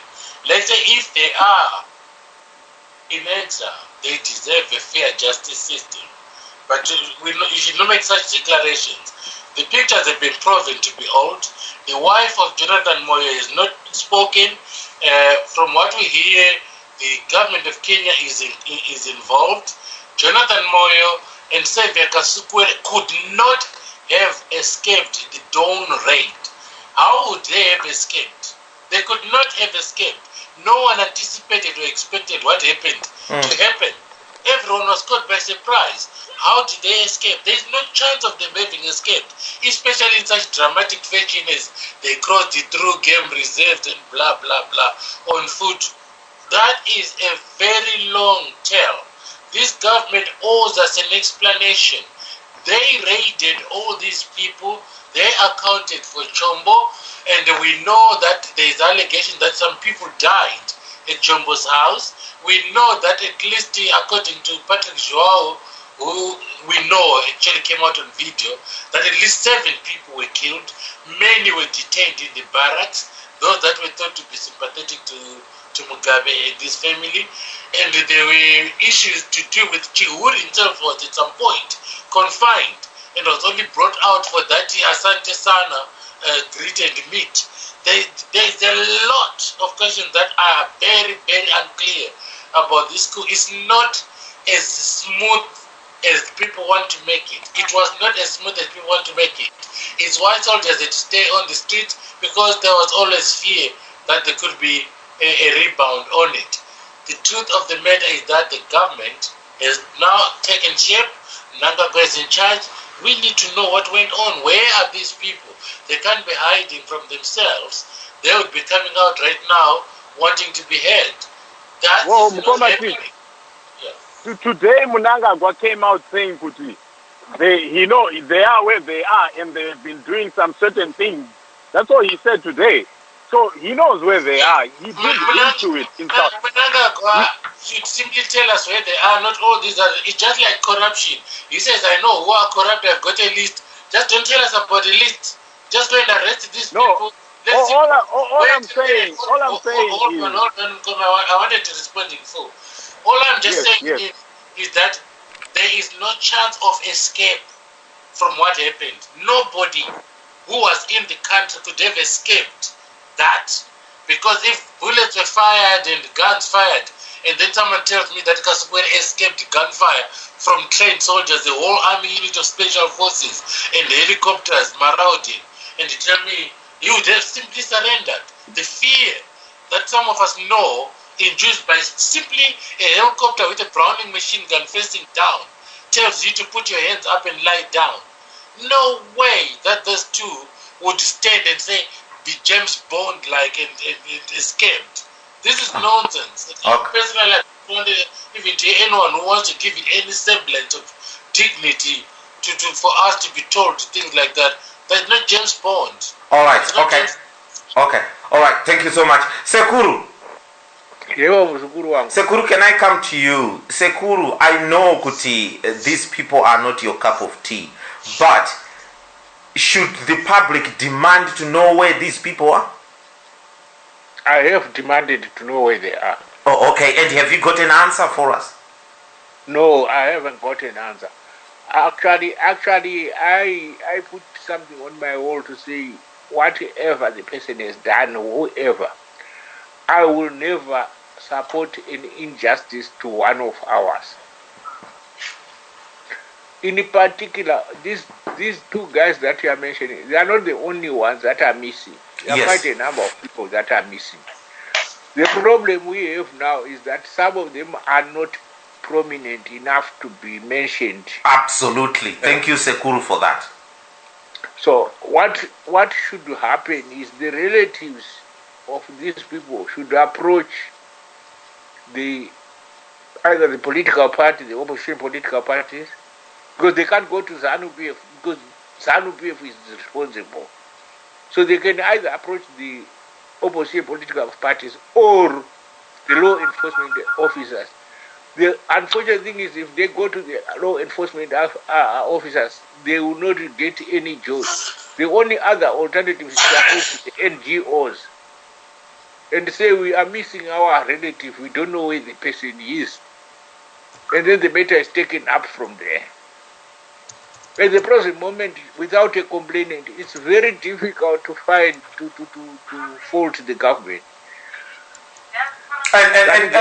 And do you think that they are in exile? Pana Mkoma Fono Wakatiwo is categorically saying that they are in exile. Would they have escaped that raid? No, personally, I don't want to estimate anything or speculate anything. What I know is that there was a violent event that happened in Zimbabwe. A violent event that involved tanks, helicopters, machine guns, automatic rifles, intelligence agencies. It was not an easy thing to escape from. So, as far as I'm concerned, the absence of these people whom we usually had conversations with on a daily basis should raise alarm bells in everybody's mind and say what happened to these people really. This speculation that they are in exile is mere speculation, and it should just remain mere speculation. What we want is an authority that is there, whether by hook or by crook or whether legitimately, to explain the whereabouts of one of our own or two of our own or several of our own who are not among us. Among us, okay. Thank you so much, Sekuru, for that. Mukoma Wilbert, can I come to you there? Very brief, please. We have crossed over now to that territory of not our time. Can you maybe tell us? Do you have any intelligence to know where these people are? Do we need to know where these people are? If they were not our cup of tea, they should die in hell, shouldn't they? Should we say that? Well, I agree that they are not my cup of tea. But what we've got to remember here is that they may also help us discover the truth. Because I think some of them, the reason why some of the people who are in power now would want them to disappear is simply because they would not want to take them through the open court system where they are presented with a charge and they have got to answer for themselves, because they may incriminate a lot of other people who are in power today. But it is in our own interest that we discover the truth. This is what I was saying to Benford. We cannot bury the hatchet with the blood on it without knowing who was the victim of that murder and who wielded that hatchet. And that is what we need to do. In this particular case, I agree. People like Jonathan Moyo could tell us a lot of what happened in Zimbabwe these last 37 years. And if they're being charged by the present government, they should be charged in a court of law. And they should have lawyers, qualified lawyers to represent them and have their day in court. And we should not be worried about who else they may incriminate. Because if there are criminals out there who are incriminated, then they deserve to be incriminated. And that is what we should be pursuing in this particular case. We need to know where they are. And I think in this particular case, it is in our interest to make sure that we get to the truth. We cannot have a democratic system that is founded on undemocratic foundations, that is founded on coups and cover-ups and sweeping things under the carpet. We are not going to have any meaningful progress at that rate. If we want to have a clean start, let's get to the bottom of the truth. If those people are going to be pardoned officially, yes, let's hear what they have done, and then we say, okay, let bygones be bygones when we have discovered the truth. Okay. Thank you so much, Mukoma Wilbert. There. Regarding the Mukoma Benford. Mukoma Benford, what's your take on all this in brief? Where are these people? Do we need to know where these people are? Are they not our cup of tea? Therefore, whether they are dead or not, we should not worry about them. Where do you stand on this one? DJ Sodza, I think we are being concerned in the issue, Pasina issue. Okay? In as far as I'm concerned, when Itai Dzamara disappeared, his wife, his brother, launched a formal complaint the following day, Mapurisa, which were missing Itai Dzamara. Okay? In the case of Jonathan Moyo, Kasukuwere, not a single of their relatives have gone to the police to launch a complaint that they're missing them. So, in as far as I'm concerned, they are not even missing. Okay? So, let's use state resources to track and find where they are when they have not even been declared missing. Okay? That is one thing. There was a lot of things that was happening during this coup. Mnangagwa disappeared. Nobody knew where he was. There were different reports. Some were saying he's in China. Some were saying in Mozambique. He's only telling us now that he spent 16 days in South Africa. Yeah, nobody. Regarding but when Mnangagwa left the country, there was no army descending on people's houses in the morning dawn, was it? Yes, but listen, there were also reports that there were gunshot fired. I was reading on one paper that said he was trying to use the Chirundu border post, akazodini, pakarizwa futi, vakatiza, and then he ended up Zonzi. He escaped through Mozambique. And for some time, there were reports, there were all over reports. One of our reports now. Mkoma Benford. That's a very cynical comparison. And when Mnangagwa was there, he was still writing articles and writing things on there. But we haven't heard from Moyo and Kasukuwere from the day of the coup. Listen, the point I'm trying to make here is, in this day and age, it's very, very possible people can, just go in exile and stay quiet, and you might lose track of them. Oh, come on. Think about it. Come on. Benford. You're better than that, bet. Jonathan Moyo akataura exactly along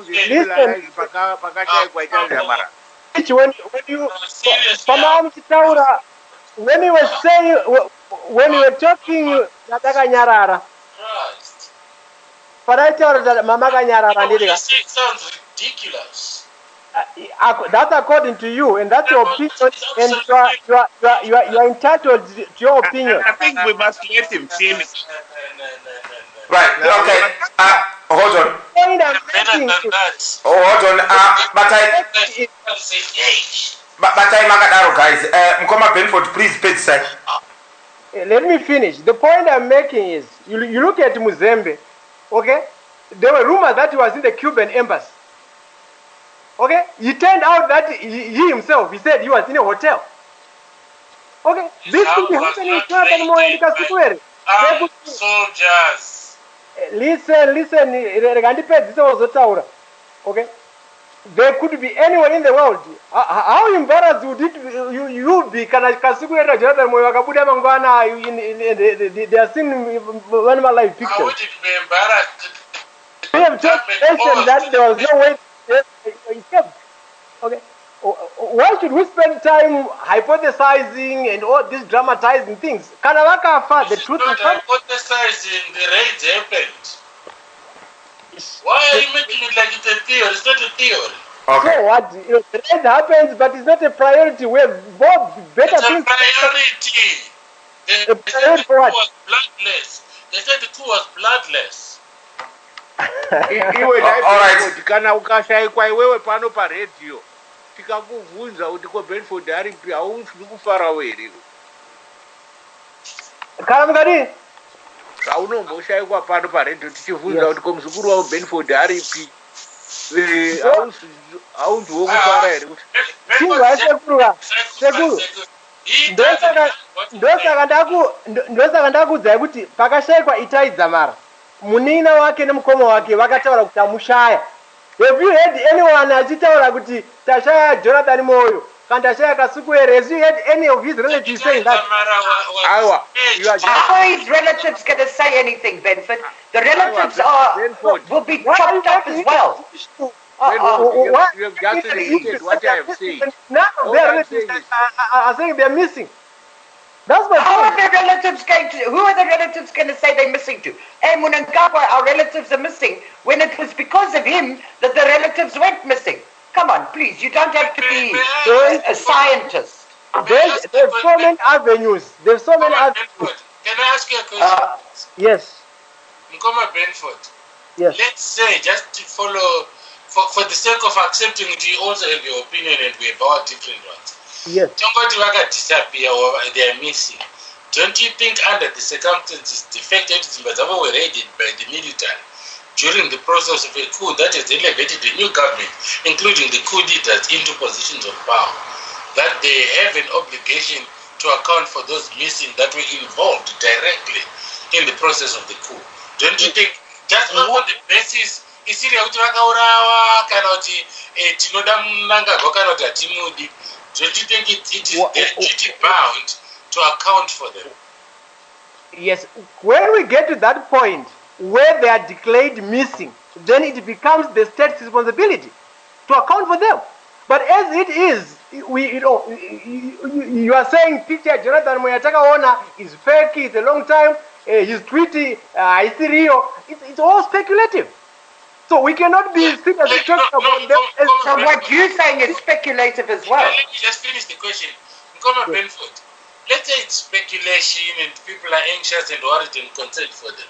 Don't you think the government has an obligation to clarify the matter? There's nothing to clarify because don't write to defend. These are prominent people, directly the victims of the coup and the targets of the coup. Don't you think the government has an obligation to respond to our speculation, anxiety, and all these things that we are saying about them not being seen? Don't you think they have an obligation? Right now, it's not being rushed, right now missing what nonsense. Just the fact that the people are concerned with it. These people were either killed or not, whether we like them or dislike them, it's Nkoma Sodza said. Don't you think the government has an obligation to make clear that no, when we read the houses, they escaped. How? Not Sodza were everywhere. And they covered the military in terms of protecting my VIPs and embassies, and ambassadors and so on. So that they escaped at the moment is a bit difficult. But let's just say maybe they did. Don't you think the government must really come out officially and say, we want to assure the nation they were not killed, neither are they in detention. Just that. Don't you think they owe us that? Right now, it's not a priority. It should not be a priority of government. The government has better things to focus on. The government has better things to focus on. Why would you make it a priority when you're just assuming that people are missing? All right. Rekaini kubate muromo ipapo. Teteno Mazulu. Teteno Mazulu, are you still there? Right. Sally? Yes. DJ Yes, Sodza. Sally, what's your take on this? Should we be worrying about, these people? Some people are saying they were not our cup of tea, so it was good that they were taken out and we never heard of them now. No Twitter, no nothing. And for a person like Jonathan Moyo to be quiet like this, someone must have put a dirty cloth in the mouth, really, wouldn't they? Shall I be honest with you? Yes. I haven't lost 1 second of sleep. Uh-huh. It couldn't have happened to two nicer people. Right. See, when you live by the sword, you're going to die by the sword. Fabulous. That's a guarantee. Uh-huh. Okay? That's my little rant out the way. There was supposed to be, during the coup, there was supposed to be a very fuzzy picture of Jonathan Moyo and Kasukuwere being taken out of the Blue Mansion, okay? The Chinese mansion, and being put in jail. Okay? So, as far as I'm concerned, if they are still alive, they are in jail in Zimbabwe.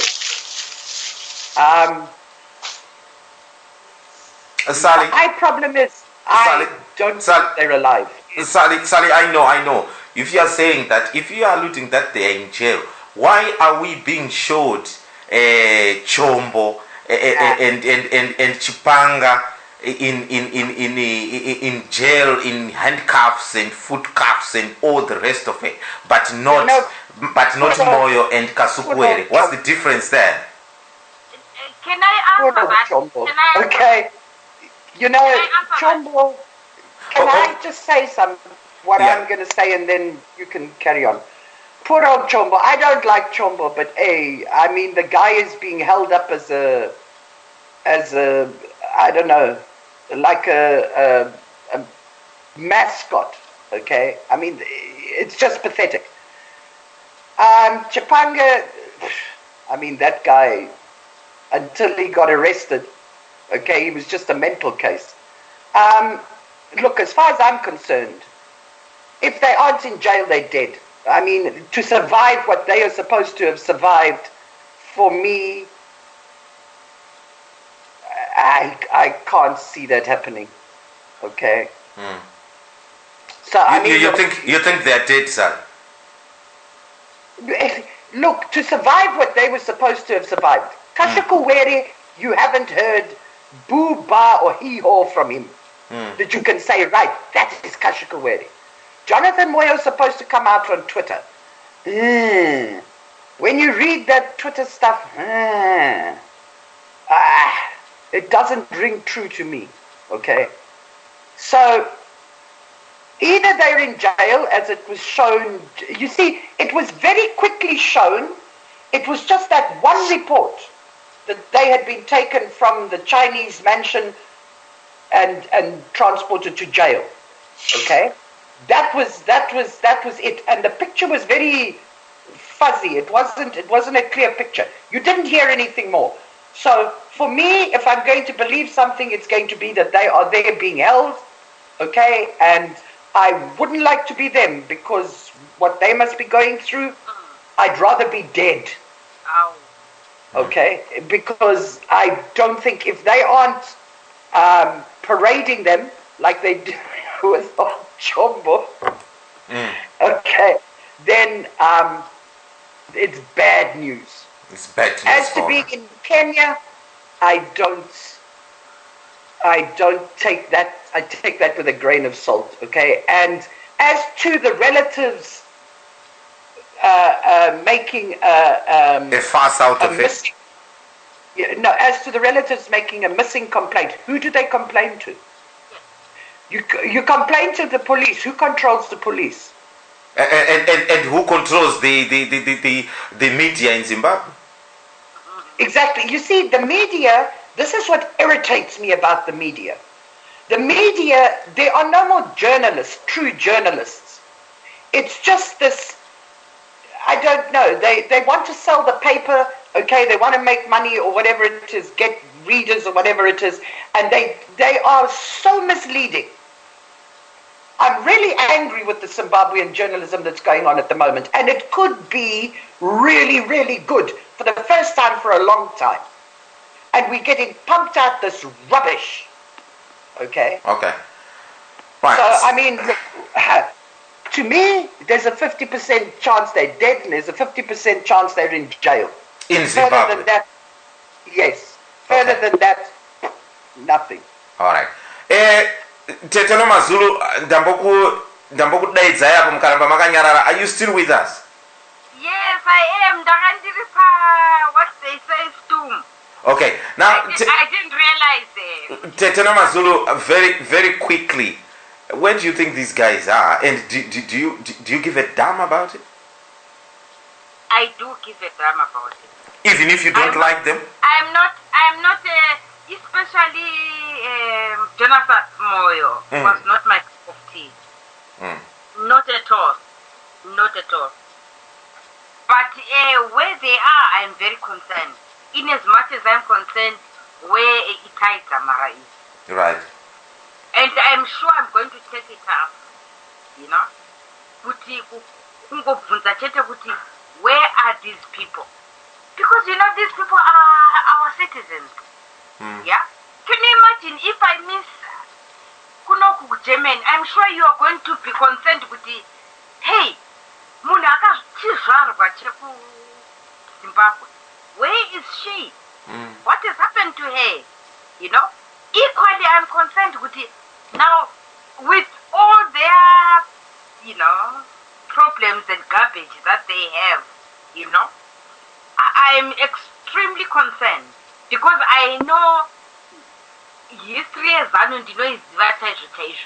we have spoken before. Yeah? History as I know it very, very well.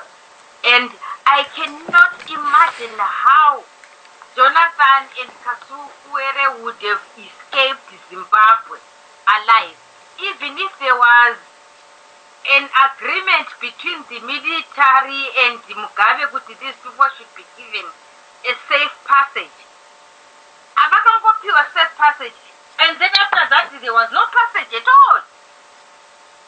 They are somewhere, and that is my premonition. They are somewhere. And I can assure you, these two people, they are dead. They are not alive. All right. You sure about that, Tete? The thing is, I'm not sure. I'm not 100% sure. But knowing Zanu very well from Zambia, you know, I'm not young. Yeah? I know this Zanu from Zambia. There went in my connections with Zanu to Zambia. How people disappeared. Yeah? And I've written in my article, this Jonathan Moyo, the way he is doing, in Zambia he would have dug his grave long back. Yeah? He would have dug his, who knows it? Jonathan dug his grave and Jonathan is dead right now. I am telling you this. All right. Yeah. Okay. My fake, you know, they are faking what do you call them? My faking Tweets. Those are fake. They are monitored by the military. Those are not his tweets. You know, Jonathan's tweets, you know, are they power? Yeah, Jonathan. Those tweets are not Jonathan's power. They are somebody else's. Kanawati, I'm going for a break for some time. That is typical Zano. Is Zani, whoever does not know Zano, who's Zambia, then nobody knows Zano. This is no Zano. I will tell you. Ask me how Dr. Edgar, died. Edgar, what do you call him? Edgar, some Manika person, some professor at the University of Zambia, died. He dug his grave. ana Dr. Ngi Ushekunze, Christopher Ushekunze, they used to sleep somewhere else. They slept in their lecture rooms, not able to go home. Yeah, but Chichka could to dig their own graves. All That right. is that. Okay. Yeah. Aywa. That is for you. Okay. Aywa Tete, thank you so much for that. I just wonder here. Tete, are you here next Thursday? Sorry, that was Madekurozwa, Dr. Edgar Madekurozwa. Yes. Are you here next Thursday? Yes, definitely. Okay. Sally, are you here? Of course I am. Okay. Mkoma will bet. I'll be around, yeah. Mkoma teach. I'll be here. Sekuru. Present, see. Mkoma Benford. Yeah, next 3 weeks I think I'll be present. Dada ufunga zvukukanzura show next week, saka no, I won't cancel it. We'll be here next week Zimbabwe to present another show. Vanhu vangu havaendi kuChristmas, saka nenoda kukanzura.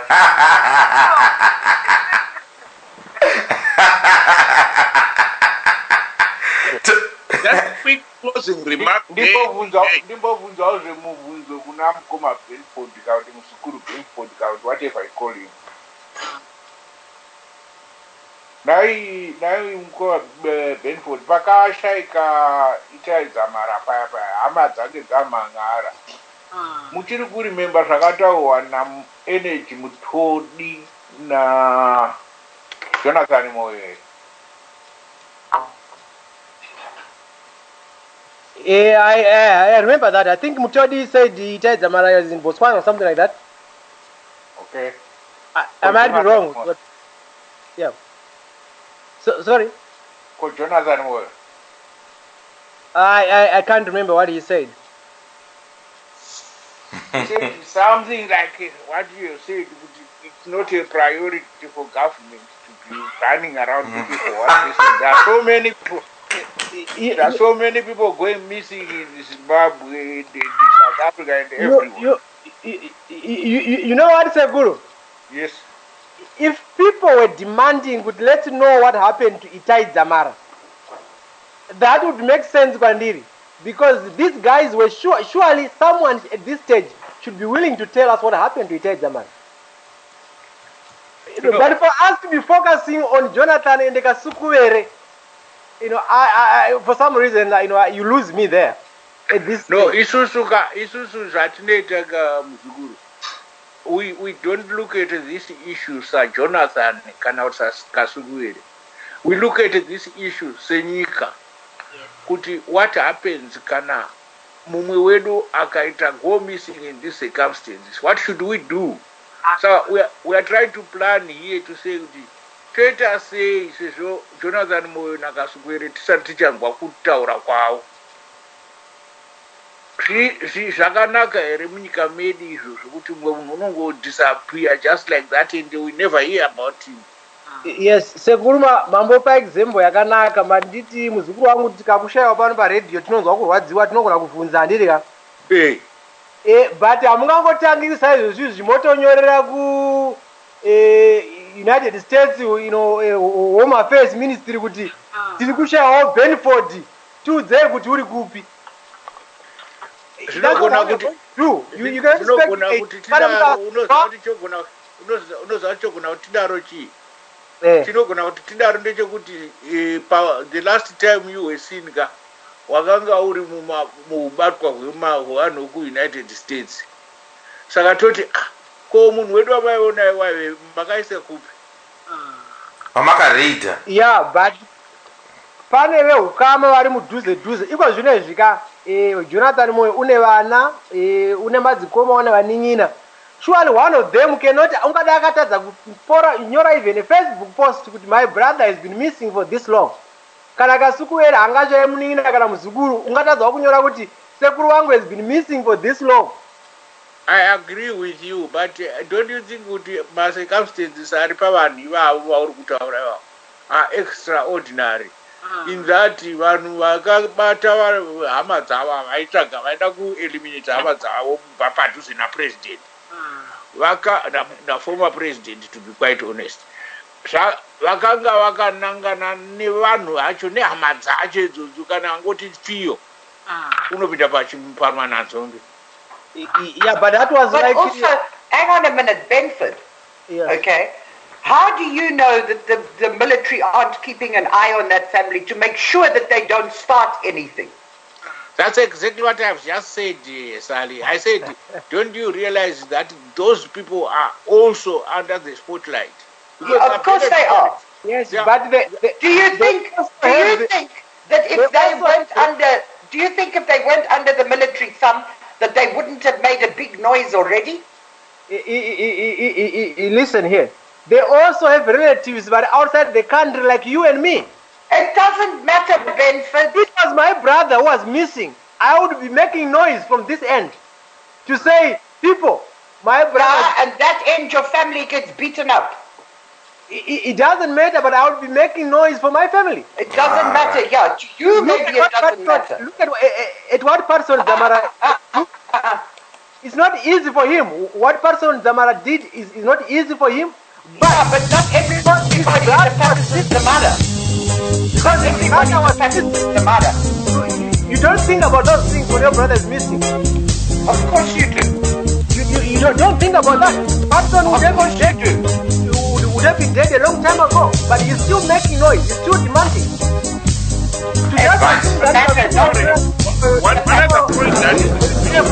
Ladies and gentlemen, here is that we have got to realize what happened when my and followers were put it out on ZANU-PF. They became the opposition.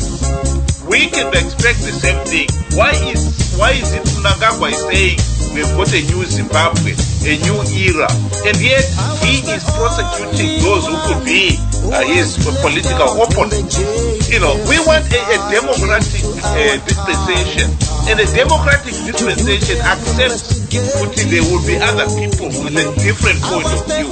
If they are criminals, let them be brought before a court of law and charged and prosecuted and punished. That is what the law says. That is what a democratic system we want is going to work. This issue of following and prosecuting G40 people as like criminals.